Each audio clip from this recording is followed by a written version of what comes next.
Welcome to Ohio Roots, the official podcast of the Ohio Genealogical Society. Join us as we embark on a captivating journey through Ohio's rich genealogy, history, and abundant resources.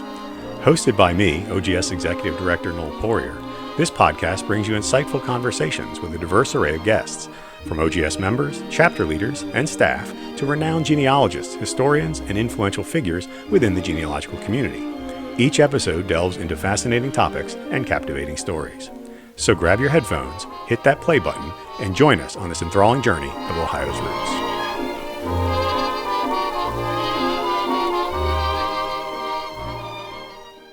Our guest on today's episode of the Ohio Roots podcast is Linda Swanson. Linda's the OGS Librarian at the OGS Samuel D. Isley Library in Belleville, Ohio. Technically, her title is Library Collections Manager, which she served in since February of 2021. Linda began with OGS as our Digital Librarian in September of 2019. She manages the library's day-to-day operations, including supervising the archives, library volunteer projects. Her undergraduate work was done at Denison University in Granville, and her master's in library and information science was secured from Kent State University. She's also worked at the Newberry Library in Chicago and the Ashland University Library, and we're very excited to talk to Linda today in an informal way, and we hope you enjoy our conversation. Well, we are so happy today to have the OGS librarian Linda Swanson join us on the OGS Ohio Roots podcast. Not that she had much of a choice, because I think I made her do this anyway, but thank you for joining us today, Linda. No, I enjoy being here. It's a total pleasure. So thank you. Okay, well, that's good. I'm glad to hear it. Oftentimes so far we've interviewed a lot of genealogists and researchers. So what we're hoping to do with these, when we talk to folks who work for OGS and who are on our board of directors or volunteer for us, is to make sure our OGS members know who we are, what we do, and how we can help them and others. And so to do that, to get to know us, I'd like to ask you a couple questions about, how did you end up at OGS? So to go back a little bit further than that, I decided late in life what I wanted to be when I grew up. I mean, I'm not super late. I don't want to pretend like I'm that old, but so I decided that I wanted to be a librarian, that I wanted to go back to graduate school and get my MLIS. And I graduated in the spring of 2019 and just started looking for jobs. And I live very close to the Ohio Genealogical Society. I had decided that I was going to have to commute somewhere, that in order to find a library, because I specialized in digital librarianship in particular. I was certainly looking at public libraries. I had no problem with that idea, but I did know that my skill set would take me to certain places that were doing certain kinds of work, in particular digitizing usually historical stuff that you have in your library. And so I thought for sure I was going to have to do an enormous commute. And I'll be honest, I didn't know the Ohio Genealogical Society was in Belleville. And they just so happened to just have decided at that time that they wanted a digital librarian. So they had a staff of 3 here for, more than 15 years. They had a library director, a administrative assistant, and a secretary. And I believe the board deliberately decided that they wanted to invest in their digital assets and the things that they were offering online. They were also creating a new website at the time. And so they actually were looking to hire a digital librarian. And to have a place like this, actually looking for the thing that matched my skill set and my interests, and it was just amazing. So I'm thrilled to be here at Ohio Genealogical Society, working in my backyard at a place doing the thing that I'm actually trained to do best. So Yeah, well, obviously we're all very happy to have you. You did some work for a very prestigious institution prior to coming here, though, right? So I did I had several interactions with the Newberry Library from Chicago. When I was in undergrad at Denison University, I was doing a senior honors thesis. And there was a program with the GLIAC schools. Oh, I meant to look up what GLIAC meant, but it's the Great Lakes something something. Just a conglomeration of schools. They had a program, and it's still running, where you do kind of like a fellowship at the Newberry Library in Chicago for a semester. There's usually like a big theme for this. We studied and read some books together, but there was a group of about, I want to say there were 20 to 30 of us from all over, different schools. You come to Chicago, you live in an apartment, and you go, you do work at the Newberry Library. So I did my own research at the Newberry Library. I was interested in pre-Victorian women writers. I actually ended up doing a new paper on de la Riviere Manley, who was a restoration author in England, and they have her original works there. So I get to actually hold primary sources and things like that. But while we were there, and we're poor college students, they offered us basically work study there. And so I worked in their stacks, which are climate controlled and actually have a very interesting fire suppressant system. So you were trained to always know where the exits were, because if fire happened, you only had a limited time to get out of the floor before they start sucking all the oxygen out of the place. But I worked in their stacks, and I was organizing their, so I was like an employee. I mean, I got to see the back rooms and and also they were touring us. They showed us how they restore things, how they preserve things, all their processes, and how they take care of their incredibly unique collection that they have there. But I worked with antiquarian book catalogs. That doesn't mean the catalogs were antiquarian.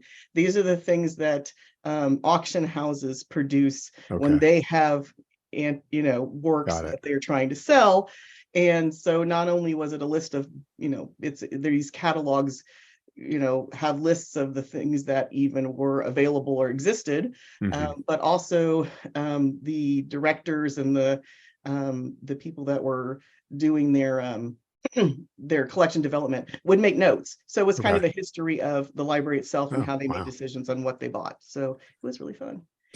Describe for me, what is a digital librarian? Can you briefly discuss like what that entails? So it's specializing in digital resources, whether those resources are born digital, like they always have been digital, they were created digital, or if you are actually digitizing analog things, physical things.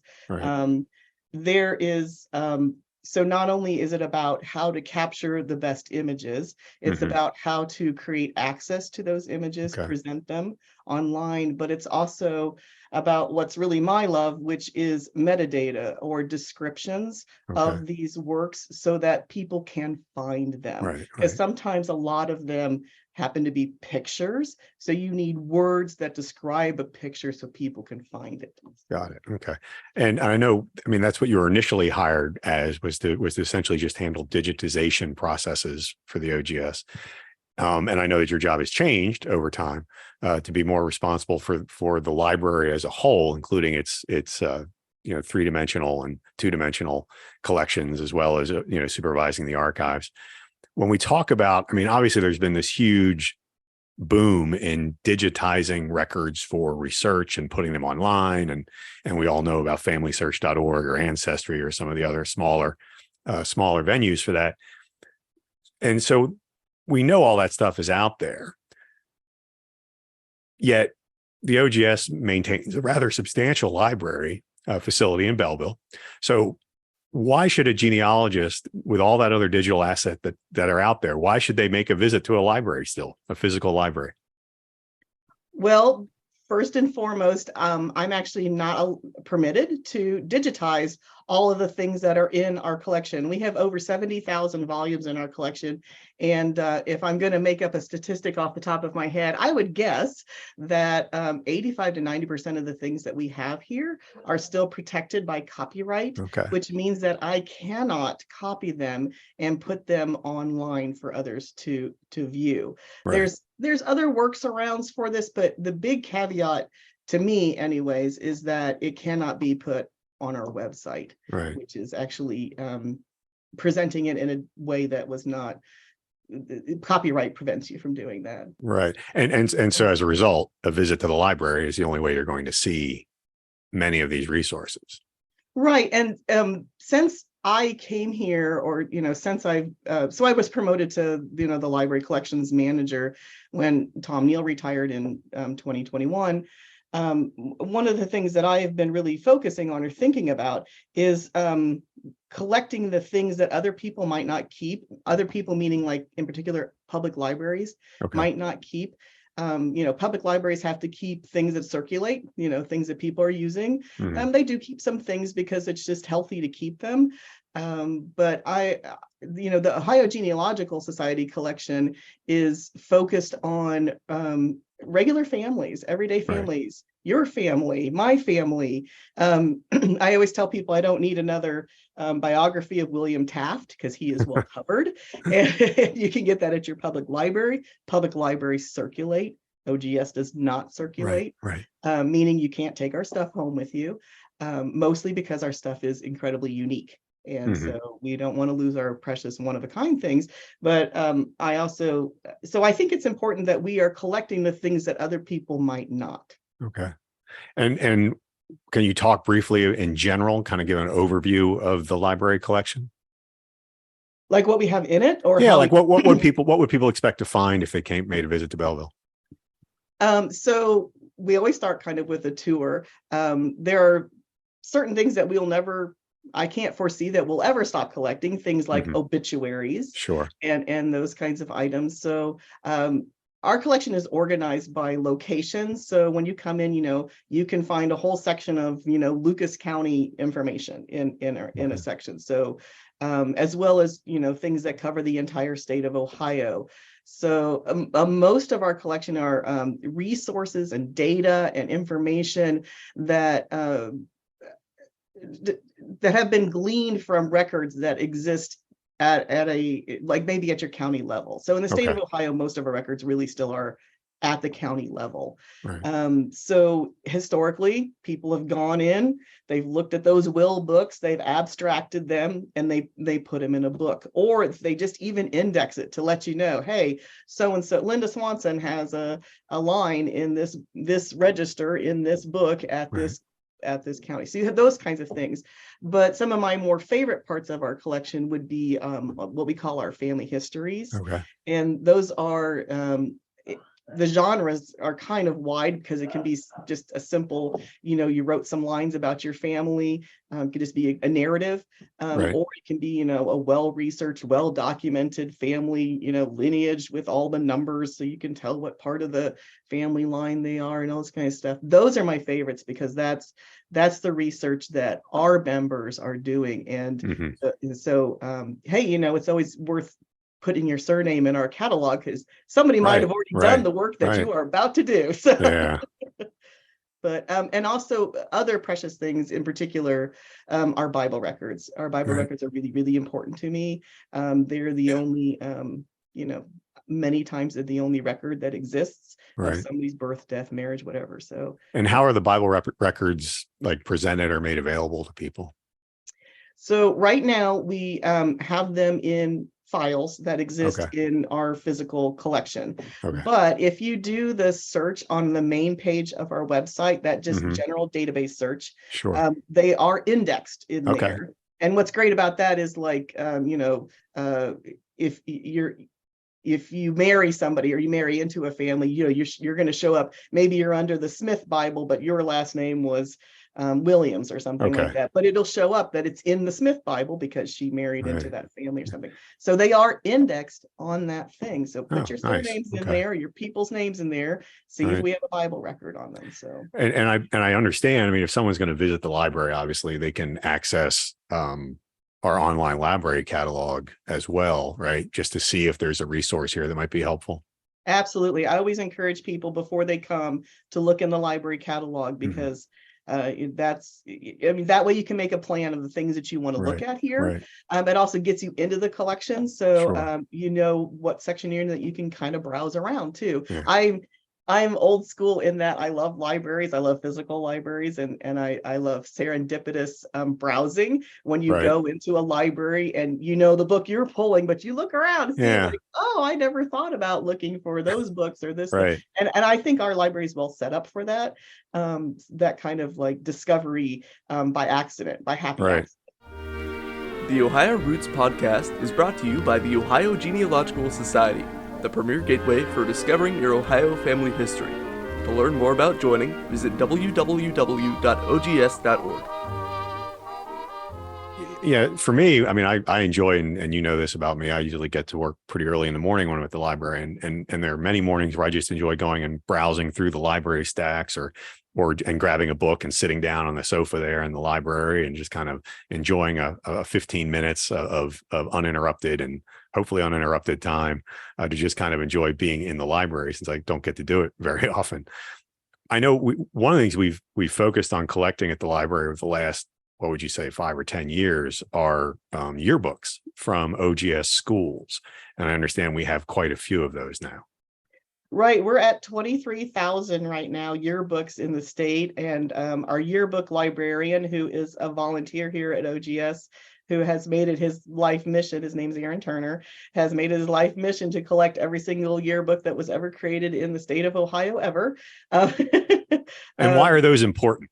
Just out of curiosity. Well, first, there's a whole, like, he could go on forever about it. So could I. So these are named and labeled pictures of people for the most part. And a lot of people will discover their relatives, and this is the only picture they have of them. Right.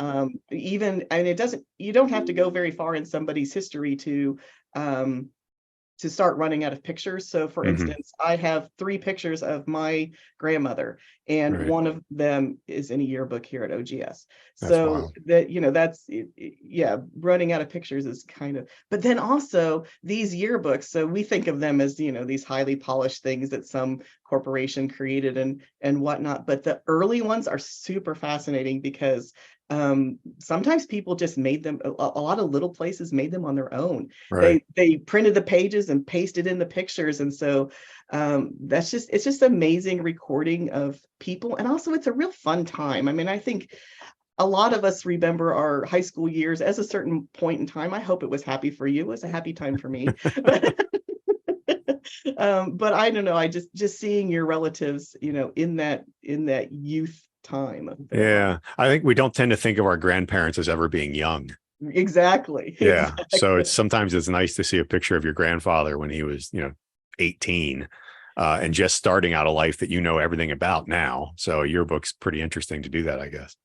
And also, if you have educators in your family, you can actually, my husband's grandfather was an educator, and I can actually see him grow up in the Akron school system. So it's kind of like that what is that one teacher who's worn the same shirt for every picture he's ever taken for like the last 40 years. So you kind of see him over 40. Yeah. I think it's a wonderful collection, and I know that it's something that when people come to the library and I have a chance to show off stuff, I always like to show off the library's yearbook collection. I think it's it's a nice way to get a snapshot in time of your relative or even your relative's community, because oftentimes they include images from outside the school as well. So that's always kind of nice. Now, I understand you also, obviously, well, I know this because we work together. I keep sounding like I don't know anything. You supervise OGS archivist, Jenna Kish, who I'm going to rope into another interview sometime down the road. Can you talk a little bit about the archive? Like what would people expect to find there? Well, in general, an archive is a collection of papers and information that's not been published as a book, basically. I will say that it's always our goal to put the most things on our shelves as possible, because it's just much more browsable. So we have things on our shelves that maybe other places wouldn't have on their shelves. We have some creative ways to put information out there. But in the archive we do have some record books. We do have some naturalization papers. We also have some, personal papers of former genealogists. Okay. and information like that. I don't want to steal Jenna's thunder No, too no, no, much, no. but That's okay. I just but give it, people an overview of the kinds of larger scale resources. I mean, Jenna does we'll be doing a podcast interview with us down the road, but she also does some webinars on the archive as well, which are going to be very instructive for people. I really enjoy having Jenna here, and also I think that archives are something that people don't necessarily understand really well because they haven't interacted with them personally. Right. And we definitely would like to change that here at OGS and have you come in and look at our stuff. I will say that we are absolutely happy to pull anything anytime for anybody. It's always better if you give us a heads up because sometimes things are heavy or up high and we need to hand them to each other gently. But sometimes people think of those as the things that you can't touch, the things you can't interact, and that is not our attitude here. I want you to use our resources. Otherwise, why am I keeping them? Right. I think one of my favorite resources, and I assume I guess it's an archival resource, is the Ohio Photograph Collection. And it's something OPC, that we like to call it in the background. Yeah. And I enjoy it because I'll come in the morning and I do a lot of work for the OGS's social media and communication angles. And I'm always looking for a kind of an interesting image that I can use or manipulate or alter in some way to make it fun to use. And I'm never disappointed when I look at the Ohio Photograph Collection because there's always something in there. And I know one of my big goals is to make sure we can get that digitized and accessible, so that if you're searching for an ancestor in Ohio who might have been photographed and might have an image in the Ohio Photograph Collection, you'll be able to find it. It's just one of my favorite collections there, I think. I will say, even though it's not digitized, it is incredibly indexed, and we have not made that available online quite yet. We're trying to put it in a way that is more helpful to people, but we're about to release those things as far as just so you can be able to search for them. Right. If not in a PDF list, but also maybe putting it as part of a database search. So and I know it's one of those collections that's always growing, so it will never be completed. But to make it even remotely accessible, I think is great. Since you brought up kind of what you're doing with OPC, what are some of the other initiatives that we're moving forward with at the library right now? We do have our digital assets online right now, but we are looking for, always to improve the way that they're presented online and that the way that they're searchable online. So that's one of my initiatives right now, is to look at how we're actually making those things available and how discoverable they are. Right. Sure. We're right now we're working on. This is not necessarily a library. Sure. I don't know where the line for library or OGS sometimes is, sometimes they're one and the same. But right now, the point of view that we have taken here at OGS is that we are the gateway to information. So we are looking for ways to let people know what we have here so that they know it exists. So for instance, this is not a new initiative, but it's only a year old or so. We put our library catalog on WorldCat. So worldcat.org, if you're not familiar, it's a union catalog, meaning it's a collection of a whole bunch of library catalogs in one location that is searchable. And what's really great about that is you can put the things that you're searching for in there. And if a work comes up, you click on it, it'll tell you what libraries have it. If you put your zip code in there, it'll tell you which library is closest. But that was really important to us, that our library catalog, which contains so much of the things that resources that we actually hear, find a wider audience. We wanted, people that didn't know about us to happen upon us by looking for other things. So, and along those other lines, we're looking to work with a family search wiki, which has a larger audience than OGS, to find ways to document on that, because it's a really good research guide, shows you where to look for kinds of information for certain locations. We're hoping to open up our information in that manner by putting hyperlinks on there in that wiki for some of the things that we actually have here. So it's always, Jenna and I are always working on what the library term is discoverability. We want to make it more and more easy for people to discover or find the things that we have here at OGS. So, and I know that in Ohio, it can be a challenge, whereas some states centralize all of their county records in one repository. Ohio went in a different direction, which I think is why our chapters are so vital to disseminating that information to genealogists. One of the things you talked about us being a gateway, and one of the things I like to do is tell people that even if we don't have the resource, we want to make sure we know where it is so we can direct people to the right resource that they need. And if we have it, great. If we don't have it, that's fine as well, as long as we're providing that gateway, that way for people to find that information. And I know you've talked in the past about a program of getting our various chapters to donate digital assets to OGS. Can you speak to that a little bit? Well, it's the 8 for 88 program that we have here. It's actually something that Tom Neal, or at least people before me, came up with. It's a program that I inherited. It's not my brain. I can't take credit for this one, but I can take credit in reviving it or investing in it. So our goal is to have 8 resources for each of the 88 counties in the state of Ohio on our website, and in particular, things that are still under copyright, so getting permissions from the people, often the local chapters that created it. I don't need their copyrights, but I need permission to digitize it and make it available. So that's our biggest goal, because we want to put on our website things that you can't find in other locations. Doesn't make a lot of sense for me to digitize the things Ancestry and Family Search already has, because they have a much bigger platform and it's already available and people are already going there looking for sites. But it's always my goal to put the things on that are unique to OGS, maybe unique to our chapters. And it's also another way for the chapters themselves to make their presence known, that they exist at a local level, and that they're doing work. They have done incredible work. I always say genealogists created resources when there weren't resources. We don't have any resources, so we go out and we read an entire a cemetery and we write down everything that's on it, or we go into the local county office and write down and abstract the things that we see there, or index them.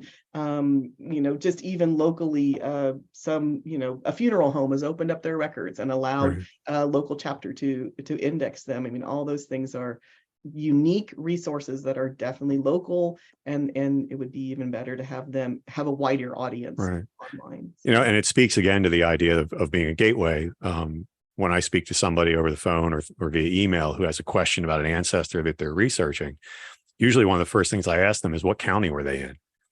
And then the next thing I do is I direct them to that county chapter, and I say, these are the folks who have dedicated their lives basically to that county. They're going to be the first people to be able to help you at least get started on that ancestor in that particular county. And from there, you can build out. So, I think that's the OGS chapter structure is something that I think we have a great advantage over other organizations about, because we have such a strong chapter structure. And some of them have done incredible work. So, I came to OGS as a librarian, not as a genealogist. So I knew nothing. And when I go up and down the aisles and I see, decades of work that people have done to make things, make records available, information available, know about our pioneers, all those, it's amazing work, and it's something that we should all be very proud of. So another area that I know I've dumped on top of you is working with and managing a lot of the volunteers who come to the library and do projects for OGS. We're very blessed to have a lot of volunteers to work with, but we're always seeking more volunteers. And can you speak for a minute about the kind of needs that we have there? So when people think of volunteers here at OGS, first thing they generally think of is that the volunteers that man our desks. So when you first come into OGS, the person greeting you at the desk is likely a volunteer. These are some people that have been here for a long time, a lot of them, and some of them are just absolutely amazing genealogists. We've just had some recently new people who have experience in they like military things or something like that. So that first person up there is not necessarily a librarian, but it is a volunteer, and it's a volunteer that knows their stuff often, Right. and at least knows the library really well. So there's that. I mean, that's always needed. Not everybody can come to Belleville. We're not Sure. local to enough Right. to everybody, even though we do have some people that come from afar. Yeah. And not everybody wants to be the front desk. So we have right now across the hall from me, we have a volunteer that comes here every single week and indexes our archive collection. He's just opening it up and describing what things that are in a box. And we also have our yearbook librarian as a volunteer, so he's very Right. unique. But there's a whole wide range of things that I would like, that needs that we have, that don't have to be even that library-ish. I have book repair things. I have books that somebody just needs to take a second to gently glue it back together, put a little Right. tape on it, make it so that it can survive the shelf. So that's something you don't have to be here all the time. Maybe you have to come pick it up, and then Right. take it home. Take your time. If you want to repair it here, fine. But so those kinds of needs, I would like to see somebody maybe run the OGS store that we have, both online as well as here, just kind Right. of organize it in a little bit. But the other thing that people from afar can do is be indexers or transcribers. We have an awful lot of things that are handwritten, and Right. even though computers get better every single day at reading that kind of stuff, you still need somebody that's looking at it to make sure that that is transcribed properly, but also that technology a little bit out of our price range right now at Ohio Right. Genealogical Society. Free labor of indexers Free labor is a little better. easier. Yeah. For us. But so all kinds of indexing stuff. People, if you know how to manipulate information using Excel and some other things, like if you could take something that might be text and import it in there and be able to rearrange it into an index and that kind of Right. stuff. Things that you can do from afar for us, wonderful. So Yeah. I have a whole bunch of that stuff too. And what's amazing is we've been speaking for a while now, and I didn't even mention that you're a fan of the University of Michigan. I sure am. So my husband got his mathematics degree, his PhD at Michigan's, where we lived as newlyweds with no money, and so we are super fans. Well, I wasn't going to I'm let actually that. not from Ohio. My family is, but I am not from Ohio. I'm not from Michigan either. Yeah. Well, thank goodness. I'm sure that'll make everybody happy. Well, Linda, thank you so much for joining us today on Ohio Roots. Really enjoyed speaking to you this way, as opposed to just yelling at you from my office or over the phone. So thank you. And I hope you have a great rest of your day today. Great. Thank you so much for inviting me. I appreciate it. Well, that was a lot of fun talking to Linda today. It's we chat a lot in the offices at the OGS Library in Belleville.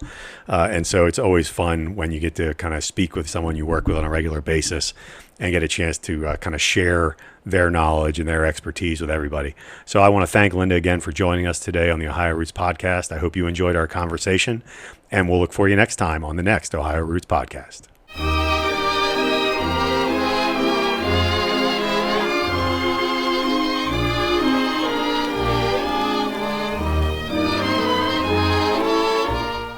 The Ohio Roots podcast is brought to you by the Ohio Genealogical Society, the premier gateway for discovering your Ohio family history.